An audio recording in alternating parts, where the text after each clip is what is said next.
Сәлем достар, сіздермен бірге мен Аян, және де бүгінгі видеода тарихтан қалай беске шығуға болады деген жайлы болмақ. Әрине де сабаққа көптеген лайфхактар, сондай пайдалы кеңестер өте аз шығып кетті, сондықтан да түсіремін деп шештім. Ең бірінші кеңесім достар, ол тарихты қиын деп ойлаудан арыл. Яғни көп адамдар 5-ші сыныпта тарих басталғаннан бері ол қиын сабақ, оқығым келмейді деп елестете бастайды. Сондықтан да оны қиын деп ойласаңдар, онда ол міндетті түрде қиын болады. Ал егер оны оңай деп кішкене өздеріңді миларыңды перепрограммировать етсеңдер, онда ол кішкене оңайырақ болады. Сондықтан да сендер миларыңа сол тарих сабағы, именно тарих сабағы оңай деп кішкене ойлап, соны установить етіп миларыңа, потом оңай болып жүресің. И және де оңай еске сақталады, оңай уже қабылдай аласыңдар.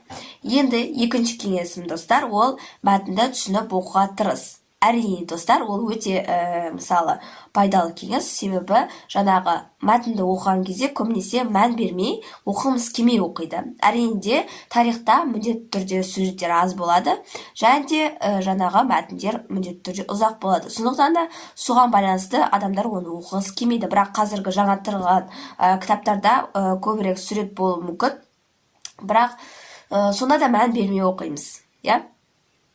Және де оны түсініп оқуға тырыс, мысалға көбірек оқы, түсінбесең көп қайталап оқы. Елестет, яғни мысалы соғыс жайлы өтсеңдер, мысалы 100 жылдық соғыс жайлы. Сонда сендер мысалы 100 жылдық соғыс жайлында, мысалы қалай Англия мен Франция қалай соғысқан жайлы көздеріңе елестетіп, 100 жыл бойы соғысқан елестетіп, сонда қанды шайқас болып жатқан елестетіп, солай істесеңдер болады, сонда көбірек естеріңе сақтай аласыңдар. Немесе жаңағы оқығың келмесе қысқаша тақырыпты мазмұндау, яғни сондай мазмұндаған видеоларды қарау. Қазір дамыған заман болғандықтан ютубтан сондай видеолар толып тұр деген ойдамын. Мысалы сол тақырыпқа қатысты видеоның түсіндірмесі, немесе соны қысқаша мазмұндап бергені деген секілді өте көп. Сондықтан да егер де ерінсеңдер, онда жаңағы видеоны тақырыпқа жазып, жаңағы ютубқа кіріп, сол түсінбеген тақырыптарды жазып, сол қысқашасын қарасаңдар болады. Ал енді келесі кеңесім, ол әрине де кино, фильм көру. Әрине де қазір көптеген тарихи видеолар, яғни фильмдер, 2-3 сағаттық немесе 1-2 сағаттық фильмдер өте көп шығуда.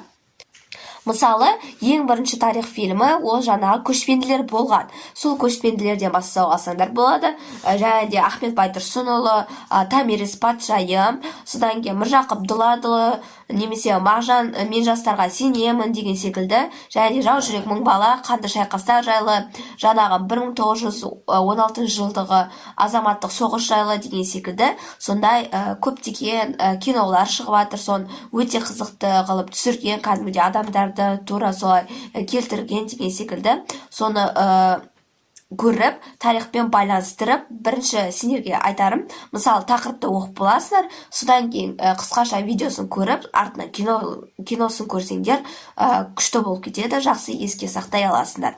Және де оған қоса тек қана көріп, немесе оқып неден басқа, және де менің ең қатты күнде әр видеода айтып жүретін кеңесім, ол конспект жазу. Мысалы, сендер жазған кезде біріншіден оңай сақтай аласыңдар. Екіншіден достар, оны бірден, мысалы, БЖБ, ТЖБ кезде бірден қарай ала аласыңдар. Сондықтан да конспект жазуларына кеңес берем. Және де енді алтыншы кеңесіме көшейік, ол мазмұндау тәсілі.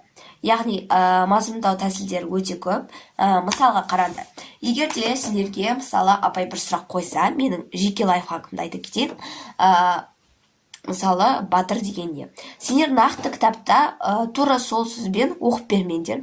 Көп балалардың қателігі кітаптағы сөзді тура жаттап айтып береді, немесе қарап тұрып оқып айтып береді. Сендер ол әдетті мүлдем қойыңдар. Яғни солай бірден кітап тәсілінде оқысаңдар, оны апай бірден біліп қояды, яғни сендер дайын емессіңдер, немесе оны әлі соңына дейін дұрыс түсінбегендерді. Сол үшін де сендер өз ойларыңмен кәдімгі қазақтың керемет сөздермен жеткізіп, сосын оны жаңағы өз сөздермен толықтырып айтуларың керек.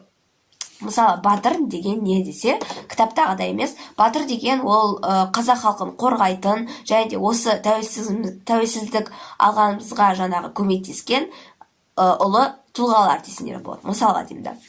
Сол секілді барынша өз сөздеріме айтуға тырысыңдар. Кітап деген ол көмекші құрал сияқты болу керек. Немесе кейбір апайлар болады, кітапты жауып айтыңдар деп. Кітапты жауып айтыңдар десе, онда жарайды, кітап жабасыңдар, бірақ жазған конспекттердің осы кезде көмекке келеді. Яғни конспекттерін ашып қоясыңдар да, арасында көздеріңді бір жүгіртіп отырасыңдар. Егер ұмытып қалған, мысалы ғасыр, жыл жазылып тұрған жерлерін көздерін бір жүгіртіп шығасыңдар, содан кейін қарайсыңдар да айта бересіңдер. Күшті лайфхак. Достар, 7-ші кеңесім ол оңай жаттау тәсілдерін айтқым келіп тұр. Яғни ол өте күшті тәсілдердің бірі. Мысалға, Қазақстан тарихынан міндетті түрде қазақ хандықтан өтесіңдер. Қазір білмеймін қаншасыншы сыныпсыңдар, бірақ қазақ хандықтың міндетті түрде сендерге жаттауға береді. Қазақ хандарын міндетті түрде ұбт-да да кез келген тесттерде кездеседі. Сондықтан да оны жаттамай ешқайда бара алмайсыңдар. Сол үшін де, мысалы, мен қалай жаттадым, сол кеңесін айтып берейін. Яғни сендер сол хандардың аттарын, мысалы, соңғы әріптермен бас әріптерін бірге байланыстыру арқылы, немесе басқа бір сөзбен ұқсастыру арқылы жаттасаңдар болады. Міне, ең бірінші ол хан, ол Керей хан. Ол жарайды оңай. Екінші хан ол Жәнібек хан, ол да оңай. Жәнібектен кейін Бұрындық хан. Бұрындық деген ханды мен почему-то жаңағы мұрны үлкен хан деп елестеткен болады. Не екен білмеймін. Мұрны үлкен Бұрындық хан деп елестетіп жаттадым. Сосын оңай жатталып кетті. Бұрындық деген ханның соңғы әріпі Қ. Яғни келесі 4-ші ханның атауы ол Қасым хан болады. Яғни Қыдан басталады. Келесі де сондай. Қасым ол Мға аяқталса, 5-ші ханымыз ол Мамаш. Яғни мамылап қалған Мамаш. Енді келесі, мысалы, Мамаш ол Шыға бітеді, бірақ Шыдан, мысалы, шаш деген сөз шығады. Шаш жоқ, тақыр келеді. Тақырдан кейін шашы бар, бұйрабас, бұйдаш келеді деген секілді, солай жаттасаңдар болады. Бұл әрине де мазақтау емес, яғни бұл оңай жаттау тәсілі. Егер де қазір сендер комментарияға жазатын болсаңдар, егер мысалы сен қалай мазақтап жаттағансың деген секілді, мен сендерден кешірім өтінемін, бұл мазақтаған емес. Бұл менің өзімдік жаттау тәсілім, яғни сендерге де сөйтіп кеңес берем, жаттап көріңдер, егер болып жатса, онда комментарияға жазасыңдар, менде болды деп. Сол үшін сендерге ұнайды деген ойдам.